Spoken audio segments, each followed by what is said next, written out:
fame being an ugly woman than Tammy Faye Baker. Yeah, yes, indeed. You know him best as Ugly Wanda on In Living Color, but that's just one of his characters. Check out this clip. Hello, I'm Jim Hill. Two loped out boxers going crazy. Today we're highlighting the life of a lesser-known ex-contender, Carl the Tooth Williams, always known as the sparring partner's sparring partner. He has made more appearances in the ring than any other boxer in history. He's taken blows from the very best. Joe Louis, George Foreman, Muhammad Ali, just to name a few.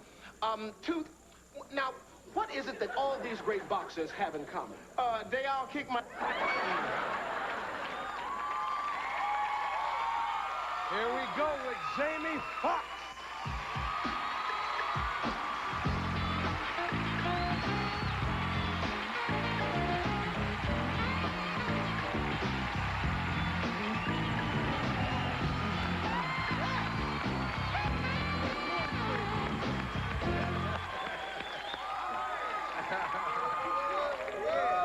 Damn, everybody's screaming.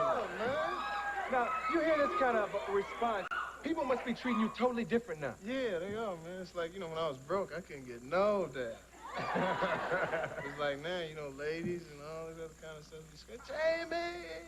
Because like when I was, they like say, where you been, and all this other kind of stuff. When I was doing bad, I didn't get no kind of, dab. Now I'm hanging out with, babes be screaming and stuff, and I be, trying to be cool and stuff, because they all on the tip now. I mean, like, especially like on the dating scene, But you got to be careful with women now, though. How is your love life? Oh, it's kind of up and down, up and down. Yeah. I mean, Now that's thing. mostly up though, but no. You gotta be careful, man. I just, I'm trying to be safe, man, because girls out there, they getting kind of crazy. Because you hear about the girl that cut the guy's pickle off? Yeah, man? yeah. Just cut the pickle off, man. How you wake up without your pickle, man? I don't understand. That's why I'm gonna put an alarm on my stuff. Step away from the pickle.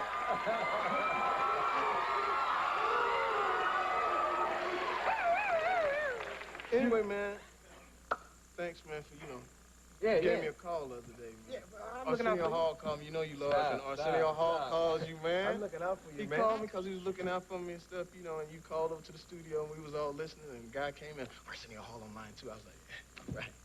And I picked up the phone, but you was in the car, so it cut off. So I didn't get a chance to tell the homies that, it cut off, so I just kept talking. I was like...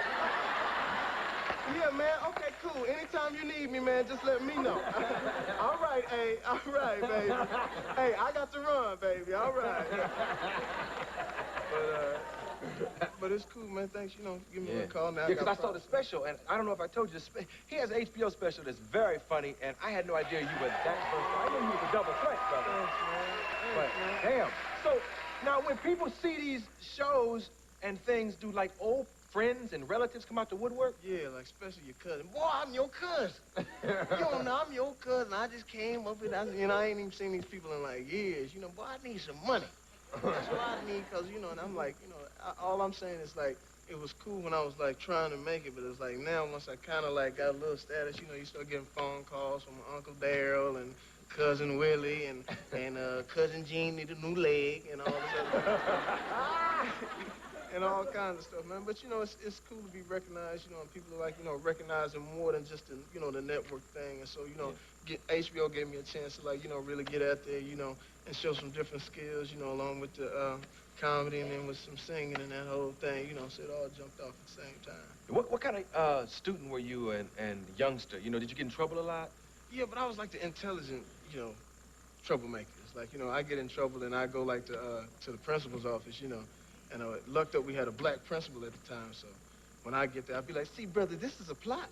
See, the white man has sent me to the principal's office and all that type of stuff. So, I would try to, like, get off, do any kind of thing I could do to get out of trouble. But, I was, like, cool. I wasn't trying to, like nowadays, you got to be careful with all these kids, trying to, they trying to be the man with the carrying the guns and that whole thing. Back in our day, it was just like, all this kind of stuff. Yeah. But, I was cool, you know. And your dad was a preacher? Yeah, well, not actually. Like on the HBO thing I talked about, my father was a preacher, but a guy when I was growing up, you know, we went over to the kids' place to where they babysat me, and he was a preacher. Oh, okay. And he always, everything he said sounded as if he was preaching this evening. You know, like even if he was like asking for the potato salad, he's like, "Could you pass me the potato salad, son? Kind of hungry today."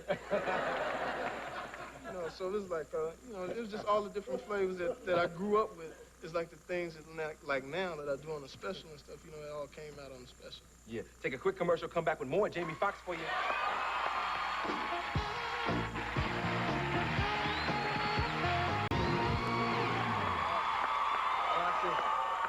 Audience.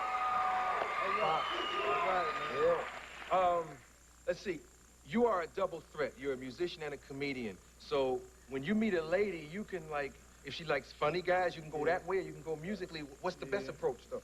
The best approach is be funny, then, you know, drop that little, you know, singing on them. They like that. So, you know, it's always a little, my whole thing is like, you know, you can never lose with like Luther. You know, whenever I met Luther Vandross, that always kills him, you know. It's like, so I always, you know, throw a little joke out, and then it's like, girl, you know, it's kind of late, you know.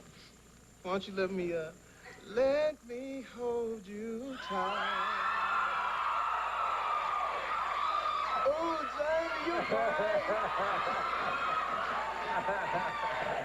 But, you know, but the thing about it is that, you know, I was blessed to have more than one thing to do, so it's like, you know, I just finished this album and stuff, you know, and I wrote and produced the whole thing along with some co-producers, Damone Arnold and Victor White, which is in the audience. So wait, along with, you write songs?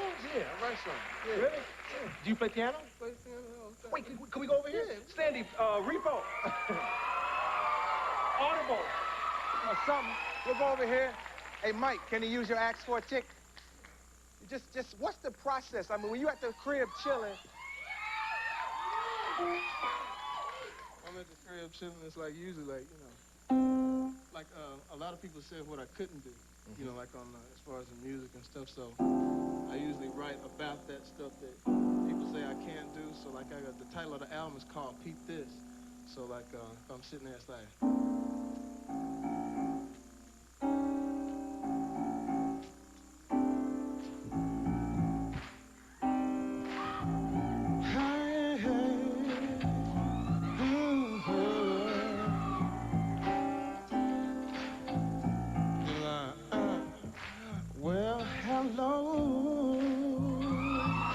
I bet you don't know my name.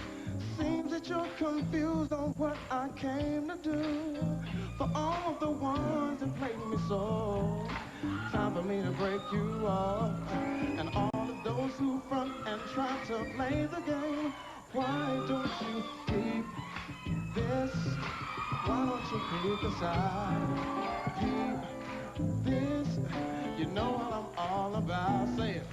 Peep this, you know what I came to do.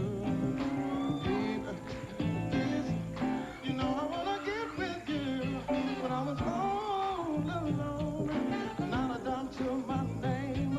They play me like a fool and use me like a trick. But now the winds have changed, it seems it's blowing vain. But now they're standing line so they can ride my stick. Why don't you?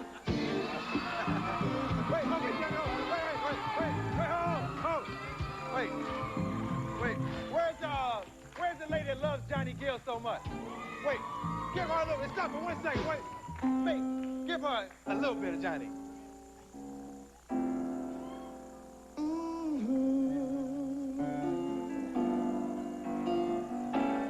Put on your red dress and your high heels.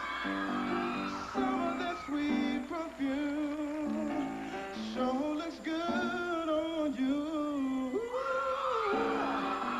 Slide on your skin and let all your hair down. 'Cause baby, when we get through, I'm gonna show up you tonight.